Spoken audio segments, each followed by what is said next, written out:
Ahí estamos.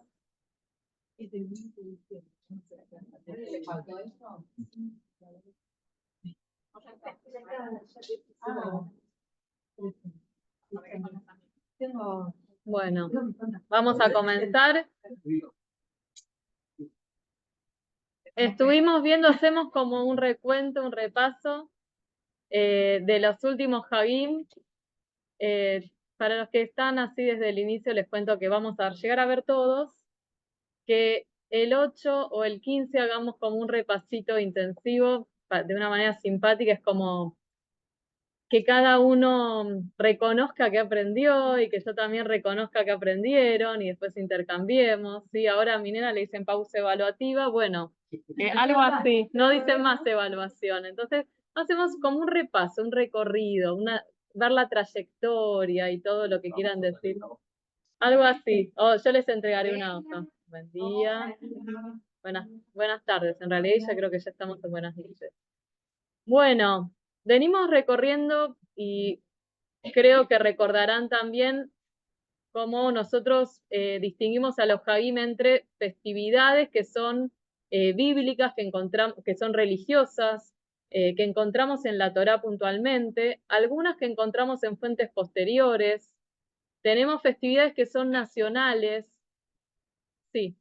Hay también días de ayuno que vamos a en algún momento abordar y venimos justamente abordando qué tipo de festividades.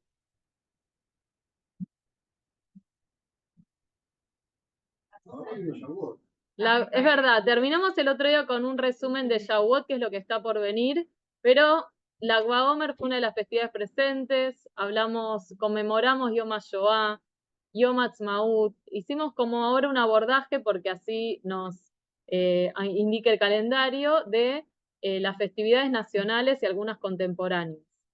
Y hoy vamos a hacer un recorrido también de una festividad contemporánea nacional, que es Yom Yerushalayim, que ya estamos por celebrarlo.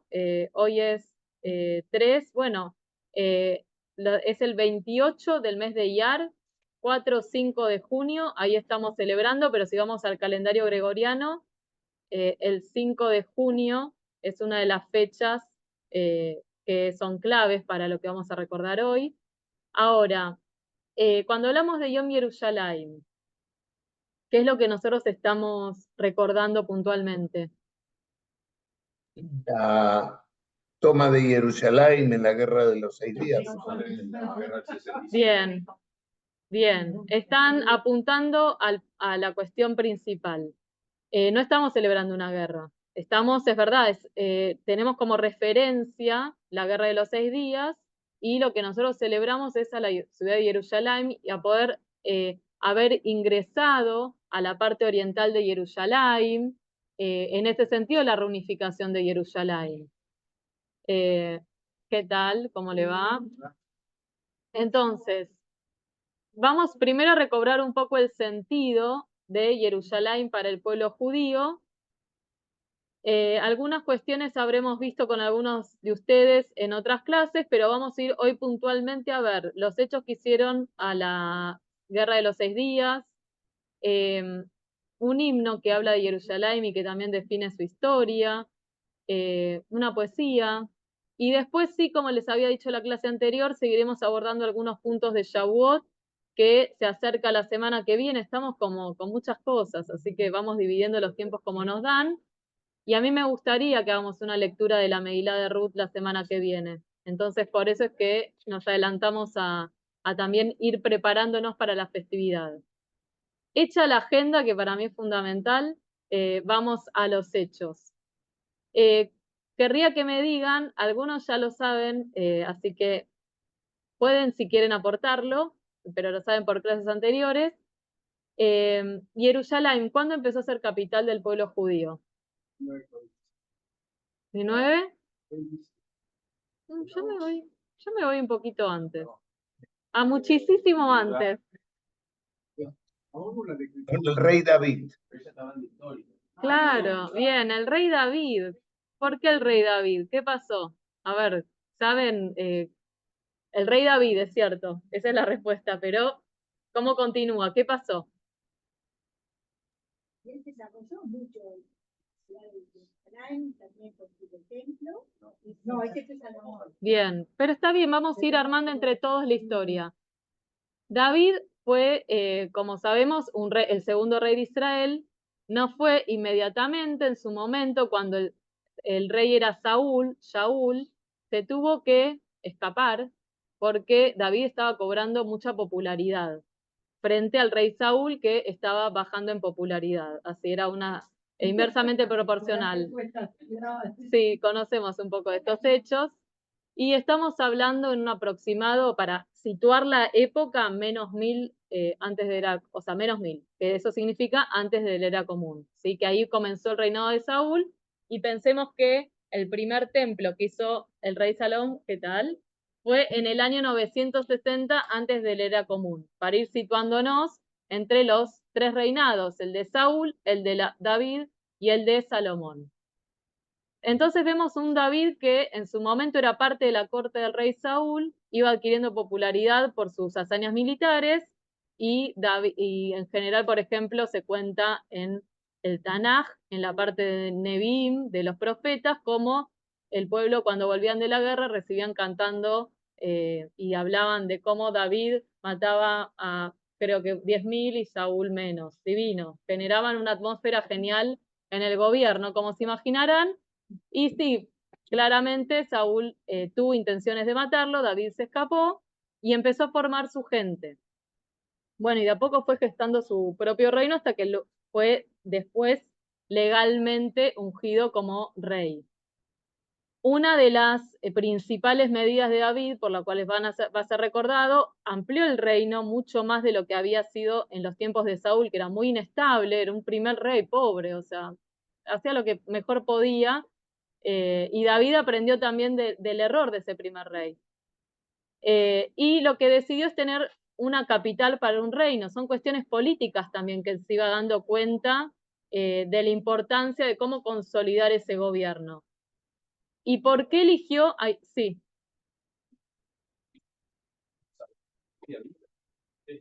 No. Shlomo era el hijo de David.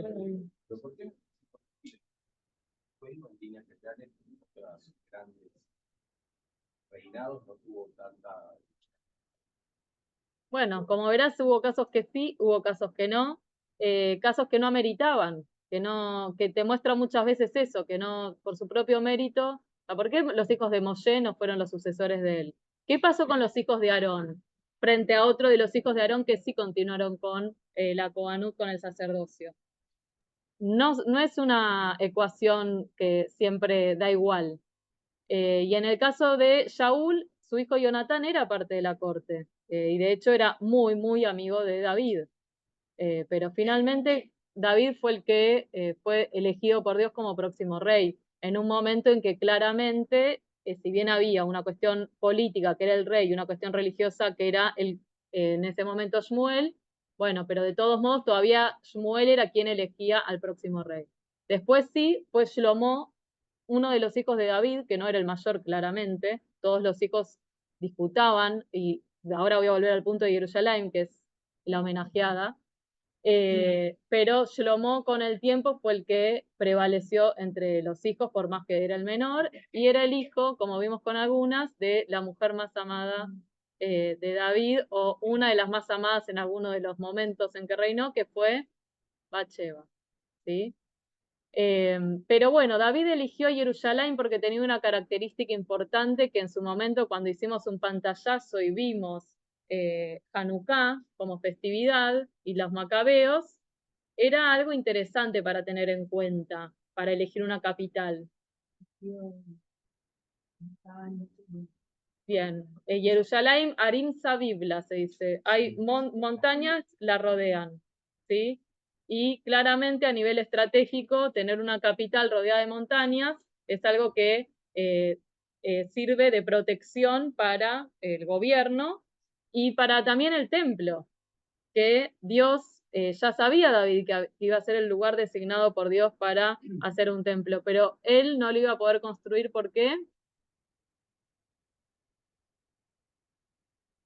Sí, ha matado a muchos. Porque estaba manchado de sangre, claro. Bueno, entre los dos lo dijeron, había matado a muchos, manchado, sí, tenía, al haber sido un rey militar principalmente, no era la persona indicada para construir un templo a Dios, y sí Shlomo, que su nombre viene de la palabra, que Shalom. significa, muy bien alumnos.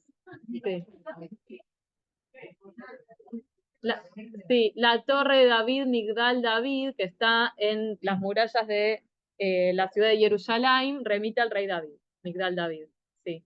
Y está bueno que hoy esté pasando que de repente levante la mano acá y allá, ¿quién viajó a Jerusalén? Bien, hay un buen cupo y los que no van a viajar en algún momento, pero lo que vayamos hablando los tiene que llevar un poquito a eso, decir, eso que yo vi, después lo vamos a rememorar con la canción, que no se pueden ir de Hagim sin entender qué significa, porque todos cantamos, na, na, na, na, Jerusalén, na, na, na, na, ¿sí? Y después igual Darío lo canta mejor, así que para qué esforzarme, y aparte canta, al menos para mí, yo no llego, entonces listo, genial, pero sepamos que estamos disfrutando. Y eso lo vamos a hacer también luego para que ya conozcamos un poco la historia de Jerusalén. Bien, en Pesaj terminamos el ser de Pesaj diciendo el año próximo en Jerusalén, y como hablamos el jueves, durante siglos era decir, y ojalá que, porque era impensable. No era impensable viajar a Jerusalén en sí, porque siempre se fue viajando, pero pensar en realmente lo que era estar en Jerusalén, como en los tiempos del rey David, del rey Shlomo principalmente, que ya había construido un templo, y ahora sigo con ese tema para escuchar a Fabi, pero pensar que antes era una utopía y ahora decimos, bueno, ojalá que el año que viene podamos viajar, y algunos han contado el jueves cómo realmente celebraron Pesaj en Jerusalén.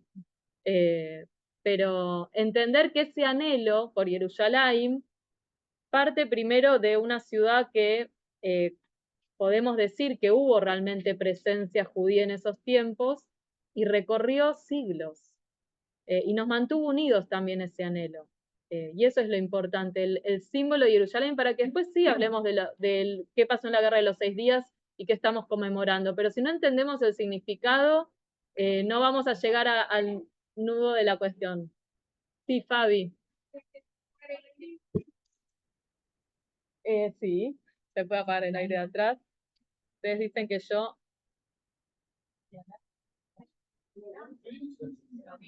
Ahí está. Bueno, cualquier cosa me avisan, creo que sí. Ahora falta que reaccione, y si no, permiso, delego la posta. Si ven que sigue ahí, que no pasó nada. Bueno, continuamos. Entonces estamos que desde hace 3000 años Jerusalén fue elegida por David, la ciudad capital, para el pueblo judío. En realidad no es solamente que la eligió, sino que la conquistó, era un guerrero, y vivían ahí los Yebusim, los jebuseos. Y tenemos como acontecimientos principales en Jerusalén la construcción del primer templo que recién hablamos en manos de Shlomo, de Salomón, en el año 960 antes de la era común. Con el tiempo también vamos a tener que recordar la destrucción del templo de Jerusalén, y esto ya fuimos haciendo recorridos históricos. En el año 586 antes de la era común tenemos que recordar que el templo de Jerusalén fue destruido, que 50 años después, en manos de Sara Benejemia, fue reconstruido, emprendieron la reconstrucción, en el caso de Nehemia más que todo de la parte arquitectónica, y en el caso de Esra, todo lo que tenía que ver con refundar la religión judía después de un exilio en Babilonia. Y después sí continuó Jerusalén con un segundo templo, que es tal vez el que más refleja toda la actividad y el culto que nosotros leemos al día de hoy desde el Talmud. Muchos de los detalles que se hablan de cómo eran y cómo se realizaba tal o cual sacrificio no tenía tanto que ver con Baikra, con lo que dice en la Torá, sino con su práctica en la antigüedad en estos tiempos, en tiempos que después estuvieron los griegos, después estuvo el Estado macabeo, después vinieron los romanos, y cuando fue destruido, que el otro día hubo una diferencia, En el año 70 de la era común fue destruido el segundo templo, que también lo vimos. ¿Por quién? Por Tito. Por Tito, que era el emperador, y fue quemado también el templo el 9 de Ab, que eso retomaremos algunas cuestiones cuando se acerque Tisha B'Av o en alguno de los, no vamos a llegar con el curso, pero para ver qué es lo que sucedió y cómo nosotros lo conmemoramos. ¿No fue su gran trofeo? Sí. La menor, que hayan vencido a lo que era Judea, según su denominación, se ve reflejado en el arco de Tito con el grabado de los romanos llevándose la menorá, y ya hemos hablado también que el triunfo de Israel de poder haber hecho un estado con la menorá en su escudo, ¿sí? Como son las vueltas de la historia, lo que pasa que hay que preservar la memoria, la identidad y la cultura durante siglos para poder después reconstruir nuestra historia. Muchos pueblos no lo hicieron porque toda esta continuidad no estuvo. Y por eso vuelvo a decir, Jerusalén, y algunos dicen el Shabbat, fue el factor que nos aglutinó en todo el mundo a lo largo de los siglos para seguir teniendo un horizonte. Porque realmente pensábamos, queremos volver a Jerusalén. Habíamos hablado también el jueves cómo desde Babel lloraban volver a Jerusalén. Desde los tiempos del exilio babilónico en el 586 antes de la era común, y eso está en nuestros salmos, pero lo sabemos porque se siguió anhelando a Jerusalén desde esa manera. Bueno, y llegamos entonces, tiempo después, vuelvo a decir, no es que ningún judío pudiera ir a Jerusalén durante todo ese periodo, pero no estamos hablando de poder viajar, estar, sino de poder desarrollarse plenamente como judíos, como pasó en otros momentos de la historia.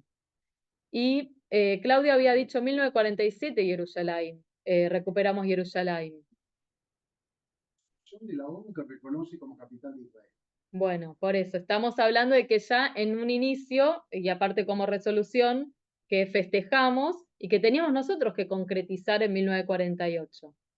Pero sabemos que, bueno, declaramos la independencia el 5 de Iyar, el 14 de mayo de 1948, y a continuación tuvimos una guerra que para nosotros fue llamada la Guerra de Independencia, para los países árabes era recuperar lo que ellos consideraban propio, y en esa guerra ganó Israel, y bueno, y así se estableció el Estado de Israel, se reafirmó porque ya había sido declarado, pero hubo sucesivas situaciones, una guerra en el Sinaí en 1956, que tiene también, cuando uno lee los orígenes, las diferentes guerras, es como volver al presente. ¿Apagamos el aire? No, le ponemos la calidad. Perdón acá, pero tenemos temas técnicos necesarios para resolver.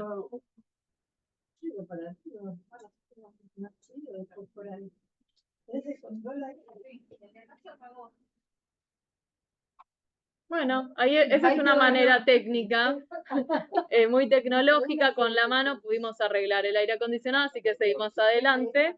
Muy bien.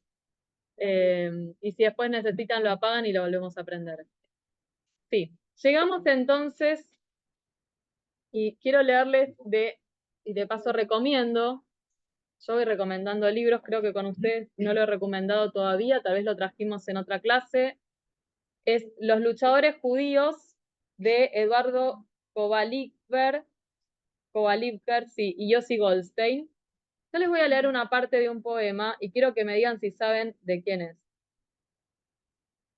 Un hombre condenado a ser el escarnio, la abominación, el judío, un hombre lapidado, incendiado y ahogado en cámaras letales, un hombre que se obstina en ser inmortal y que ahora ha vuelto a su batalla, a la violenta luz de la victoria, hermoso como un león al mediodía. El que adivina gana. Tiene aprobado el curso. Yo no hubiera adivinado si no hubiera tenido esa. Y aparte sigue y hay. Sí, ¿quién lo escribió? ¿Lo escribió Mijay? No. Todo lo que están diciendo sería lo más lógico. Fragmento del poema Israel, de Jorge Luis Borges. ¿Vieron? Mirá que es interesante para poder recuperar el espíritu de la Guerra de los 6 días, dicho por, bueno, una eminencia total del pueblo argentino. Amaba a Borges, Israel. Sí, y esto es un detalle, porque claramente tenía muchos escritos que hacían reminiscencia a lo que es Israel y también El la golem. Kabbalah, hasidismo, innumerables. Por eso, esto lo traje desde acá, pero realmente si uno va explorando, tiene mucho para acercarse, vuelvo a decir, este espíritu de lo que fue la Guerra de los 6 días. Y la Guerra de los 6 días comenzó justamente por cómo terminó, entre otras cuestiones, no puedo ser tan simplista, la Guerra del Sinaí de 1956. Lo que podemos, y vuelvo a decir, esta es una clase breve, vamos a hacer el recorrido posible. Pero así como hablamos de Israel que declaró su independencia, defender esa independencia era una lucha constante y pareciera estar hablando de hoy. Y eso es lo que pasó durante 76 años. En un momento en que realmente se hacía imposible la vida, tanto en el norte como en el sur, por los constantes ataques desde la Franja de Gaza y desde Siria, entonces Israel decidió en su momento, en la guerra del Sinaí, también emprender un ataque que por supuesto no tuvo aprobación mundial. No sé si todo esto les resuena a algo, pero era la decisión de seguir siendo atacados constantemente o defender la frontera. Y en la guerra del Sinaí, Israel avanzó para poder asegurarse de esa frontera, que no siguieran las circunstancias y los ataques, pero por también presión internacional, y vuelvo a decir, soy muy simplista en el relato, tuvieron que salir de las tropas de Israel de la zona del Sinaí, pidiendo por favor entonces que después no sucediera la misma situación de violencia y tener algún reaseguro. Siempre lo que pedía Israel es, sí, nos vamos, pero esperamos un reconocimiento de los países árabes, del Estado judío. Bueno, cosas que realmente no terminaban sucediendo y que anticipan lo que iba a pasar en la Guerra de los 6 días. Les voy a leer el panorama previo. El acuerdo con las grandes potencias en 1956 asumía la desmilitarización de la península de Sinaí, que pasó a ser controlada por cascos azules de las Naciones Unidas de la ONU, pero continuó bajo la soberanía egipcia y además la libre navegación en el Golfo de Eilat y estrechos de Tirán. Israel aclaró que la violación de esos principios será un casus belli, es decir, un motivo para el estallido de una nueva guerra. Y bueno, y eso fue lo que pasó en 1967, que claramente esto no se respetó, y vamos a ir viendo como una cronología de los hechos, de cómo fueron sucediendo todas esta guerra tan breve. Alguien que conozca, porque realmente hay cosas que yo voy contando y sé que muchos incluso habrán tenido familiares que fueron en el 67 a luchar, y algunos se habrán quedado a vivir Israel a partir de la guerra del 67. ¿Alguna reminiscencia, recuerdo que quieran compartir? Y ahora vamos a la cronología. ¿No? Bueno, entonces mucho más aún. Vamos a ir entonces a cómo se fueron sucediendo los hechos. Tenemos, primero, Israel contra quienes se enfrentó en la Guerra de los 6 días. ¿Qué países?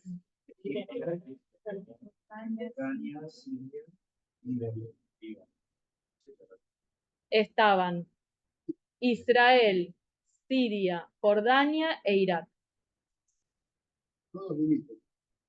No, pero se unió.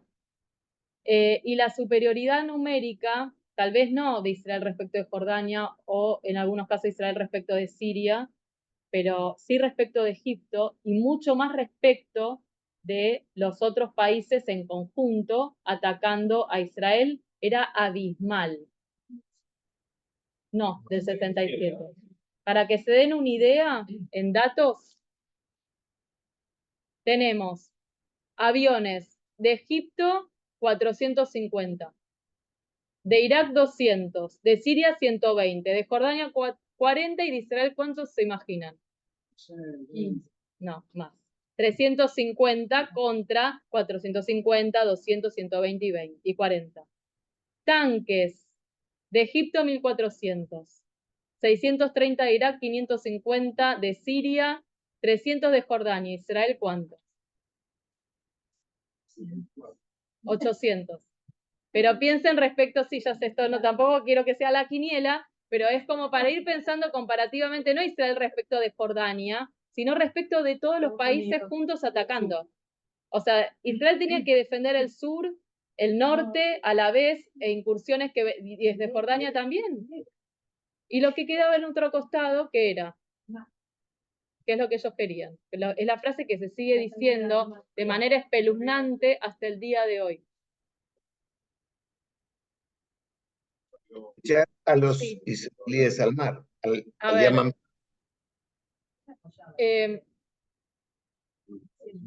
sí, era como un poco incipiente encima. Era como que ya estaba ya el apoyo de Estados Unidos, claramente solo no estaba, pero no era como en otros momentos de la historia. Y previamente, todavía lo que era la Guerra de los 6 días, era un constante diálogo y muchas veces Israel tenía la presión de no atacar primero para recibir el apoyo de los países de Europa y de Estados Unidos. Y eso a veces era imposible de sostener. Y uno ve la necesidad que tenían de lo que sea, no, tenemos que esperar el primer ataque. Bueno, este era un caso de el primer ataque era directamente la extinción del Estado de Israel. Y aparte porque las declaraciones eran explícitas. Fíjense, el 4 de abril desde Siria venían ataques, pero Siria decía que Israel estaba concentrándose en su frontera. Israel decía, vengan a ver si es así. No puedo, hoy no puedo, mañana tampoco, pero era como algo que vengan, no hay problema, vengan a la frontera a ver si están realmente tropas israelíes con intenciones de atacar Siria. Y no era así. Después, el 14 de mayo se empezaron a apostar tropas egipcias en el Sinaí y tiempo después Nasser dijo a la ONU que los cascos azules tenían que retirarse. ¿Qué hicieron los cascos azules? Pero no debería ser. O sea, todos dicen, ay, se fueron. Pero habíamos hablado de ciertas condiciones que decían que los cascos azules estaban para evitar la militarización de la zona, para controlar que no pasara lo que pasó en la guerra de 1956, en que vemos cómo durante esos pocos años de vida Israel, todas las inversiones que tenía, por supuesto que lo necesitaba en armamento para defenderse, pero más que todo para construir un país, y desde el otro lado se está invirtiendo en atacar a Israel, que no es algo nuevo. O sea, sabemos lo que estoy diciendo, no sé si les resuena. A veces es como cambiamos las fechas y los nombres de los gobernantes de turno y es estar leyendo la misma historia. Pero no es la misma. También es eso. Tenemos que saber que el tiempo pasó, que hay cosas en las que nos fuimos fortaleciendo, que Israel hoy es un país que es potencia en cuanto a muchos de sus desarrollos y tenemos que seguir siendo fuertes entendiendo eso, todo lo que se pudo crecer a pesar de todo lo que está pasando, de esta situación de conflicto permanente. Tenemos después un momento, porque estamos hablando de junio, empezamos desde abril, y hubo todo un periodo en que Israel estaba a la expectativa de qué iba a pasar. O sea, piensen también en eso, de no poder avanzar, porque si avanzaban no tenían apoyo militar, pero sabían que se estaban armando y que estaban haciéndose tratados para atacar a Israel, pero no podían avanzar. Y por supuesto que todo eso fue en escalada hasta que en algún momento Israel sí decidió avanzar y atacar para defenderse de un posible ataque, en el sentido de que o seguían esperando la estrategia que los países árabes tenían, o cuál fue la estrategia de la guerra de los 6 días. Estamos viendo soldados, 270.000 de Egipto, 75.000 de Irak, 65.000 de Siria, 55.000 de Jordania y 264.000 de Israel, que sabemos que muchos de ellos incluso vinieron del exterior. O sea, ¿cómo hacemos para enfrentar todo eso?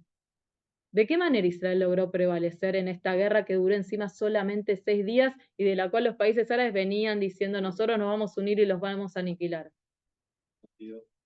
Principales y le destruyeron los aviones y los puertos. Un ataque ¿No tenía como una estrategia de estar en altura?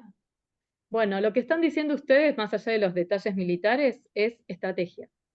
O sea, lo que tenían que hacer primero era atacar por sorpresa, como fue lo que sucedió, o seguían esperando el apoyo pero decidieron atacar por sorpresa y eso fue el factor que lograron también, en ese sentido, destruir al ejército egipcio, o al menos darle un golpe importantísimo en ese 5 de junio en que se inició la guerra de los 6 días.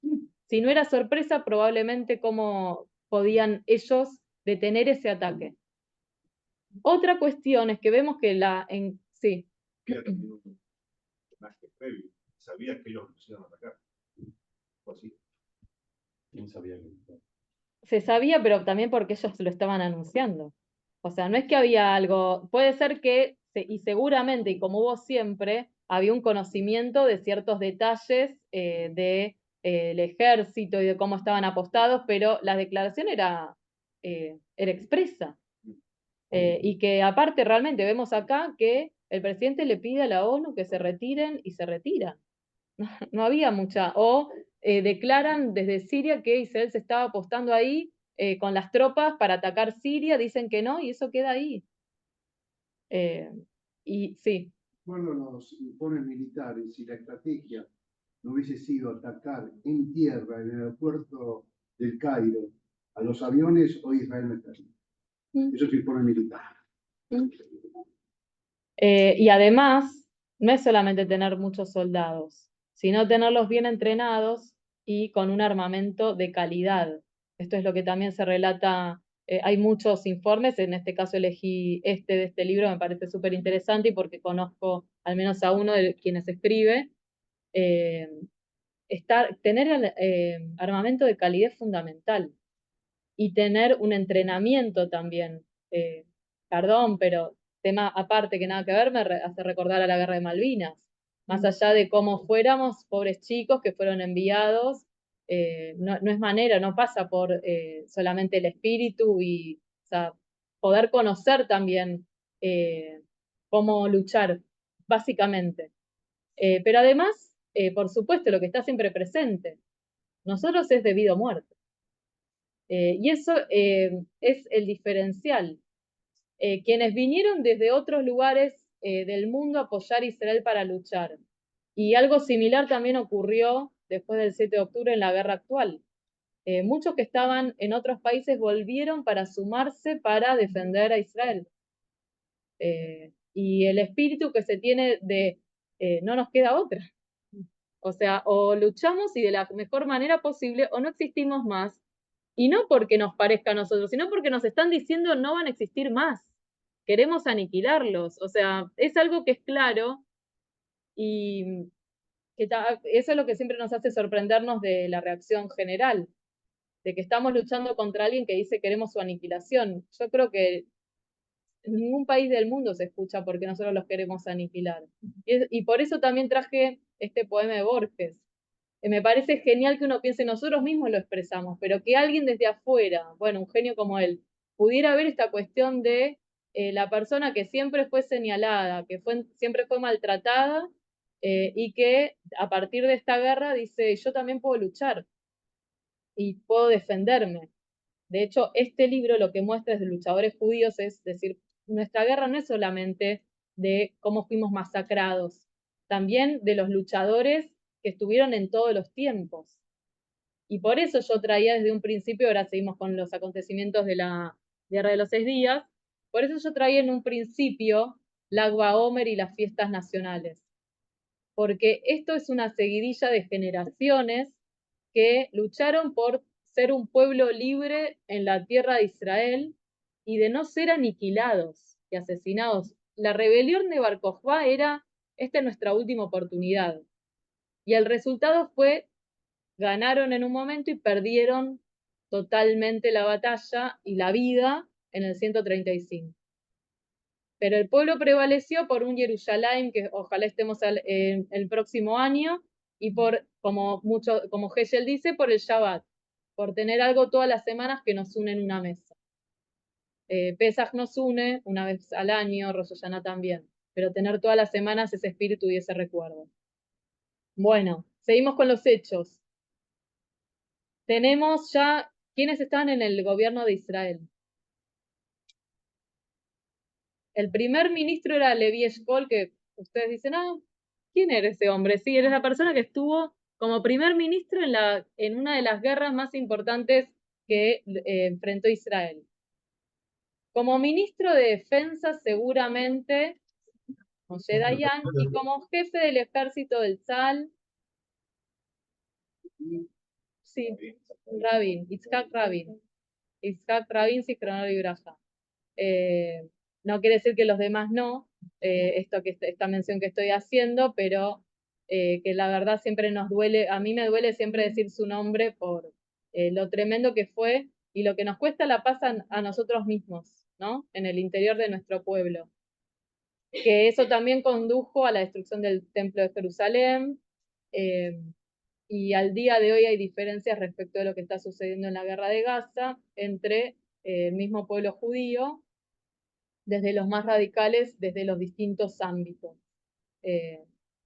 Pero bueno, hay que mantener el espíritu y siempre dar el lugar a los que estamos luchando por la vida. 5 de junio entonces, ahí ya comenzamos la guerra, el ataque de Israel y la invasión de Israel, ¿en qué territorio? En la península del Sinaí.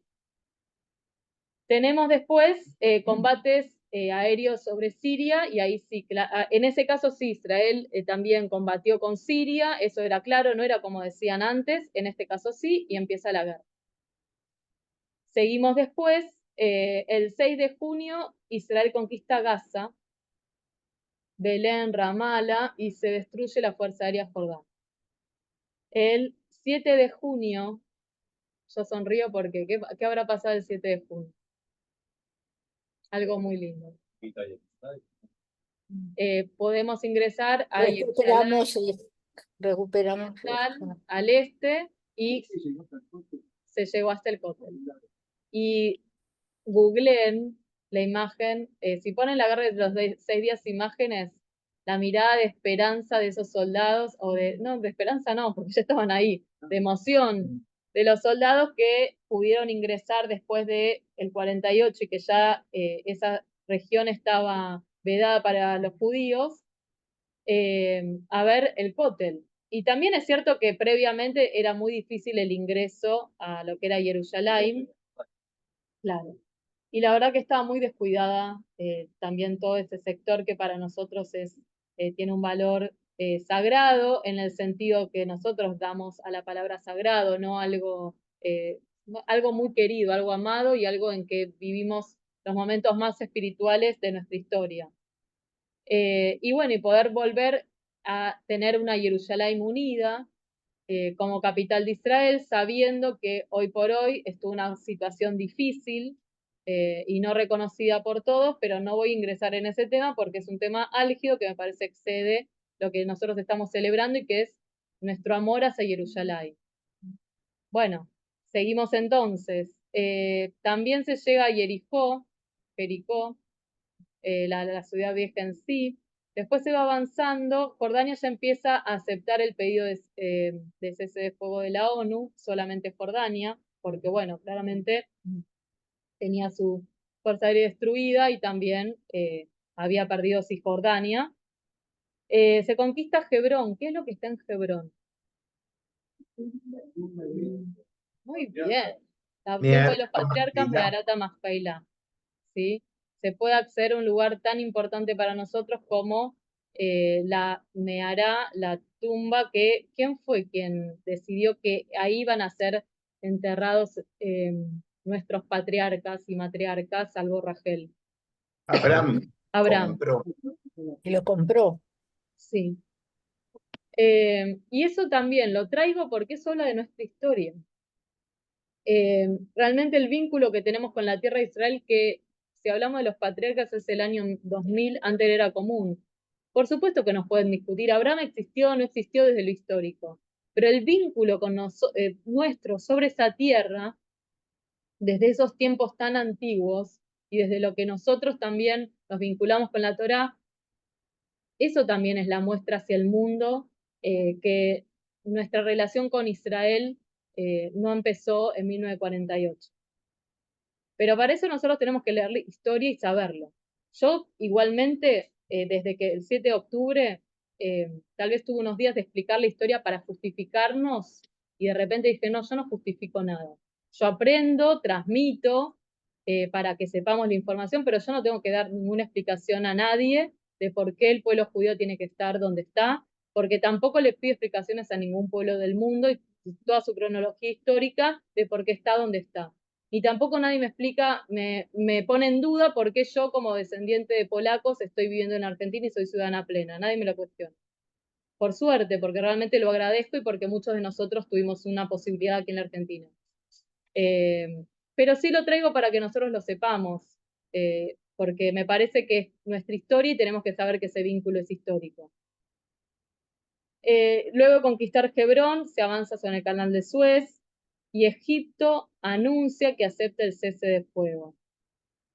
Entre el 9 y 10 de junio, Israel conquista las alturas del Golán, que era un lugar estratégico, no solamente por un tema del agua, sino también de las alturas, como dice Leo.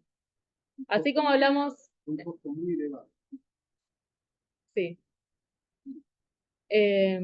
Fue un costo muy elevado, también era un costo muy elevado el estar por debajo y recibir ataques constantes. Es un tema que hasta el día de hoy es así, pero tenemos muchos frentes también el día de hoy por resolver. Y finalmente, sí, culmina la Guerra de los 6 días.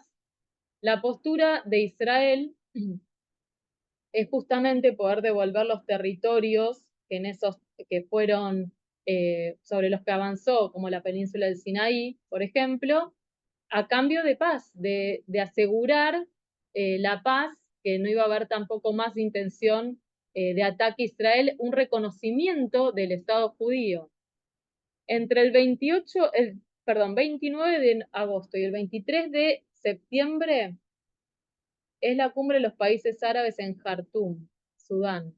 Y ahí se deciden los 3 no. ¿Escucharon alguna vez? ¿Qué son?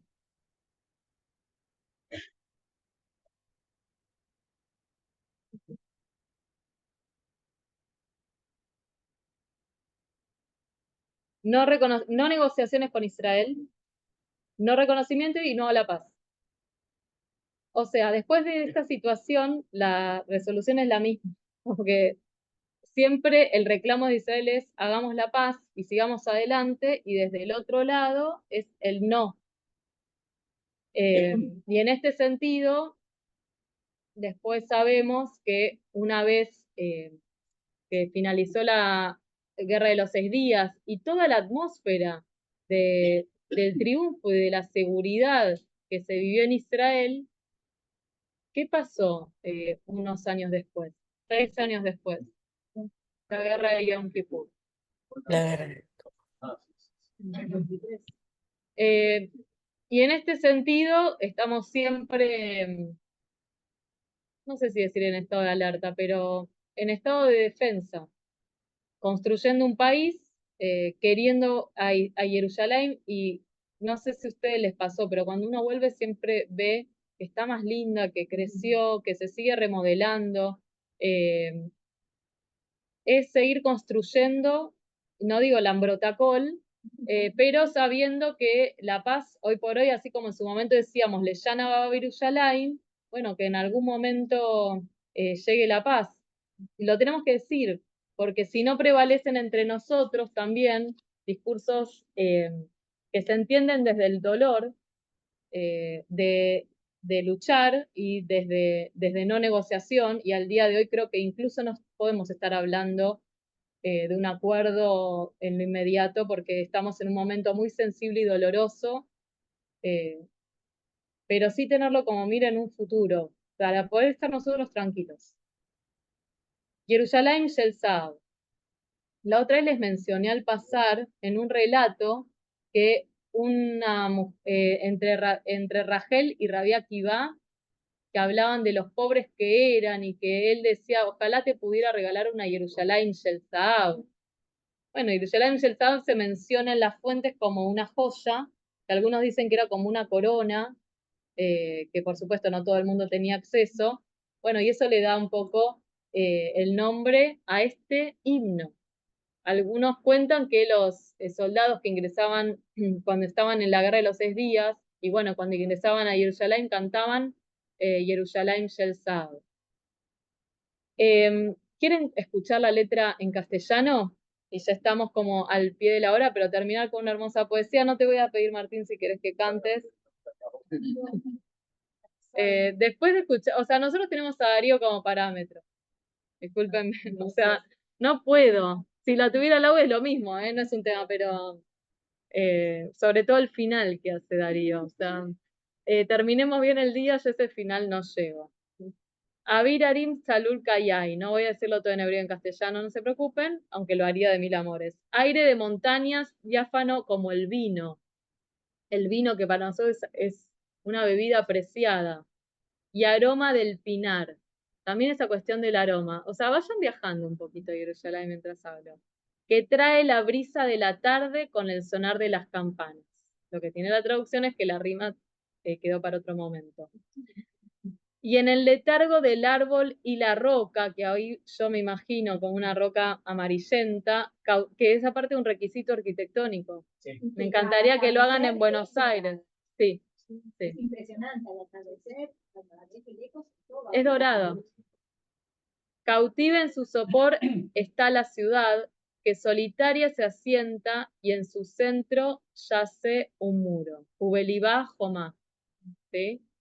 Jerusalén Yesau, Jerusalén de oro, Beyel Nehoyet, Beyelor, de bronce y luz.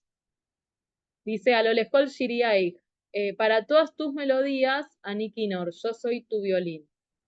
Regresamos, y ahora ya pensando un poco cuando ya se reunificó Jerusalén, regresamos a los pozos de agua, al mercado y a la plaza. El shofar llama desde el templo en la vieja ciudad. De Ir a Ticá. Ir a Ticá le suena al menos como Ir a Ticá. Bueno, Ir a Ticá es la ciudad vieja.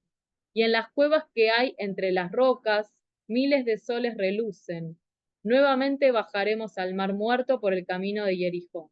Bueno, y nuevamente el estribillo, más cuando vengo a cantarte hoy, ay, yo lo digo y me da emoción, no sé. Y de colocarte las diademas, soy el más joven de tus hijos y el último trovador. Tu nombre quema mis labios como un beso angelical. Si te olvidare, Jerusalén, ciudad de oro toda, y meshkajej Jerusalén, ayer kulá Saab. Después sigue Jerusalén, Shel Saab, Beshel Nefoshet, Beshelor, a lo lejos Shiria y Hanikinor. Vamos todos ahí también. Jerusalén, Shel Saab, Beshel Nefoshet, Beshelor, a lo lejos Shiria y Anikinor. Vieron qué valiente su morada, que hasta por grabada lo subo, pero era necesario terminar con esta canción. Y esto queda por la eternidad. Bueno, nos vemos. Yom Yerushalayim Samea.